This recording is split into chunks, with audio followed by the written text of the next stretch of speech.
Matu isi nke abụọ. Ma mgbe a mụrụ Jizọs na Betlehem nke Judea n'ụbọchị eze Herọd, lee, ụfọdụ ndị maara ihe ndị sitere n'ọwụwa anyanwụ bịaruru Jerusalem na-ajụ, olee ebe ọ nọ bụ onye a mụrụ ịbụ eze ndị Juu? N'ihi na anyị hụrụ kpakpando ya n'ọwụwa anyanwụ, anyị wee bịa ịkpọ isi ala nye ya. Ma mgbe Herọd bụ eze nụrụ ihe ndị a, obi rọrọ ya na Jerusalem niile mmiri.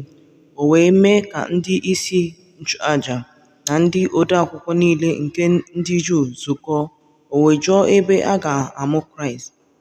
Ha wee sị ya, na Betlehem nke Judea, n'ihi na otu a ka e deworo ya n'akwụkwọ site n'aka onye amụma sị, Betlehem nke ala Judea ebughị nke kachasịrị nta n'etiti ndị isi Juda ma ọlị, n'ihi na n'etiti gị ka onye isi ga-apụta, onye ga-azụ ndị nke m Izrel dịka atụrụ. Mgbe ahụ Herọd kpọrọ ha na nzuzo, bụ ndị ahụ maara ihe, o wee jụta ha nke ọma oge kpakpando ahụ nke pụtara ìhè.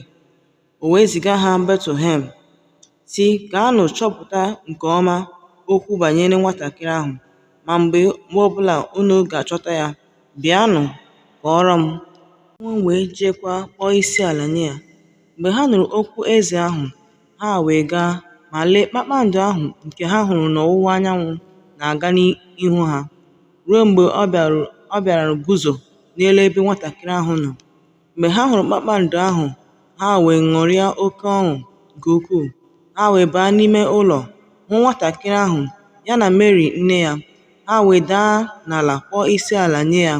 Ha wee kpughee igbe akụ ha, chie onyinye n'ihu ya, ọlaedo na frankincense na myrrh.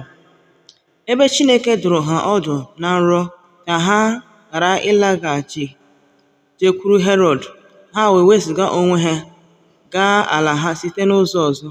Ma mgbe ha wezụgara onwe ha, lee, mmụọ ozi nke Onyenwe anyị were onwe ya gosi Josef na nrọ sị, bilie, kuru nwatakịrị ahụ na nne ya gbalaga n'Ijipt, nọrọ ebe ahụ ruo mgbe ọbụla m ga-agwa gị, n'ihi na Herọd ga-eje ịchọ nwatakịrị ahụ ka ọ laa ya n'iyi.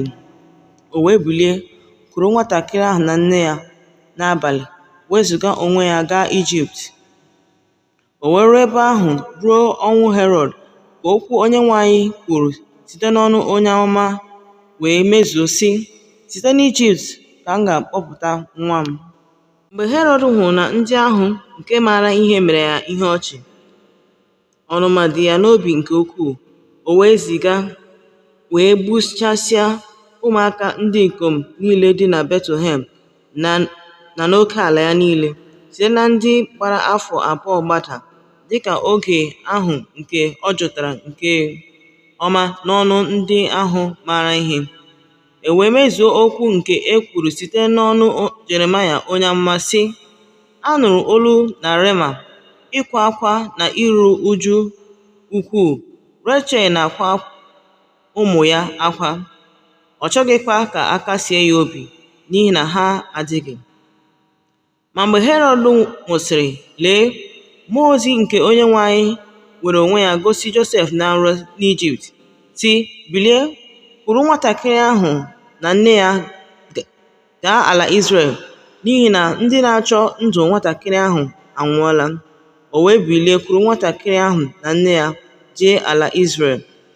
Ma mgbe ọ nụrụ na Akelius bụ eze Juda n'ọnọdụ nna ya Herọd, ọ tụrụ egwu ije ebe ahụ.